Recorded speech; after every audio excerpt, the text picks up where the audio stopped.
Hello friends, मी आज तुमच्यासाठी घेऊन आली एक गावरानी मटण, जे की काळ्या वाटण्याचं करणार आहे मी ते. आणि स्पेशली हे मी म्हणजे काळ्या वाटण्याचं मटण याच्यासाठी करत आहे की माझे हस्बंड जे ते मराठवाड्याचे आहेत, तर मी त्यांना खूप आवडते हे काळ्या वाटण्याचं मटण, तर म्हणून मी त्यांच्यासाठी करते आहे. तर मला आयडिया आली का आणि मी ही रेसिपी तुम्हाला पण शेअर केली पाहिजे. तर चला रेसिपीला सुरुवात करूया आपण. सगळ्यात आधी मी मटण चांगलं धुवून घेतलेलं आहे. धुवून घेतल्यावर त्यामध्ये मी स्वच्छ धुतल्यावर त्यामध्ये एक छोटा कांदा टाकलेला आहे, तेल टाकलेलं आहे आणि हळद टाकलेलं आहे आणि त्याला चांगले 7 ते 8 शिट्या होऊ दिलेल्या आहे. नंतर एक अर्धा डोल मी खोबरं घेतलेलं आहे आणि 7 ते 8 मी कांदे घेतलेले आहे, कारण कांदे माझे छोटे छोटे होते त्यामुळे मी 7 ते 8 घेतलेले आहे. आणि नंतर त्याला चांगलं काळं म्हणजे चांगलं गॅसवर भाजलेलं आहे काळसर. आणि त्यामध्ये 2 चमचे मोठे धणे घेतलेले आहेत आणि 5 मोठ्या लाल मिरच्या घेतलेल्या आहेत, त्याला भाजून घेतलेलं आहे. आणि नंतर मग त्यामध्ये मी पुदिना आणि कोथिंबीर टाकून त्याची पेस्ट करून घेतलेली आहे. पेस्ट केल्यावर नंतर मी एक मोठं पातेले घेतलेलं आहे. पातेले घेतल्यावर त्यामध्ये 2 तमालपत्र टाकलेलं आहे आणि आपलं जे वाटण होतं खोबऱ्याचं आणि कांद्याचं ते टाकलेलं आहे. त्याला चांगलं मंद आचेवर शिजू दिलेलं आहे. शिजल्यावर त्यामध्ये मी अद्रक लसूणची पेस्ट घातलेली आहे. अद्रक लसूणची पेस्ट घातल्यावर मी त्यामध्ये चांगलं शिजू दिलेलं आहे.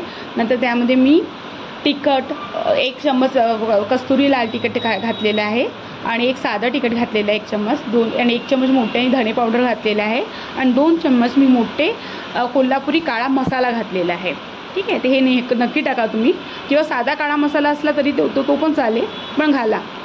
आणि त्याला चांगलं भाजून म्हणजे चांगलं परतून घेतलेलं आहे. नंतर त्यामध्ये मी कोथिंबीर घातलेली आहे. मी कोथिंबीर घालते भाजी शिजताना आणि त्याला चांगलं होऊ दिलेलं आहे.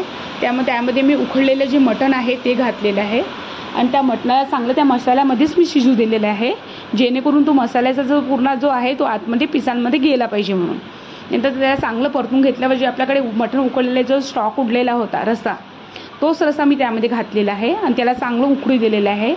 चांगलं 5 मिनटं मी मंद आचेवर चांगलं त्याला शिजू दिलेलं आहे.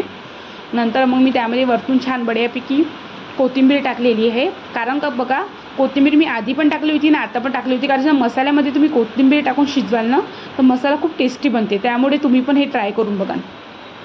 नंतर चांगलं त्याला शिजवलेलं आहे. शिजवल्यावर मी चांगलं पाणी जेवढं वाटते तुम्हाला तेवढं टाका, तुमच्या घरची जे क्वांटिटी असेल तेवढं तुम्ही टाकू शकता पाणी. तर हे भाजी फक्त माझ्या हस्बंडसाठी आहे, तर म्हणून मी तेवढं पाणी सोडलेलं आहे, त्यांना तितकं सफिशियंट आहे.